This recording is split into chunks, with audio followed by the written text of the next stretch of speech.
যারা শহীদ হয়েছে তাদের জন্য নিজ নিজ জায়গা থেকে দোয়া প্রার্থনা করা এবং কালো ব্যাচ ধারণ করার আমরা আহ্বান জানাবো। আমরা একটি যে স্পষ্ট করি, বৈষম্য বিরোধী ছাত্র আন্দোলন একটি যৌক্তিক দাবিতে আন্দোলন করছে। এখানে বাংলাদেশের দলমত নির্বিশেষে সকল মানুষের সমর্থন থাকবে, অংশগ্রহণ থাকবে, সেটি নিয়ে আমাদের কোনো সমস্যা নেই। কিন্তু আমাদের এই ব্যানারটিকে ব্যবহার করে কেউ যদি আসলে তার রাজনৈতিক উদ্দেশ্য হাসিলের চেষ্টা করে, চেষ্টা না অপচেষ্টা করে, এবং সেটাকে কাজে লাগিয়ে আসলে জ্বালাও পোড়া ভাঙচুর কিংবা এই সহিংসতাগুলো করে, সেটাকে আমরা কখনোই সমর্থন করি না। সে দায় তার।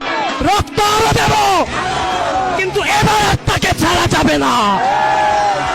শহীদদের রক্ত দিয়ে এই কাজ আমাদেরকে ধরে রাখতেই হবে।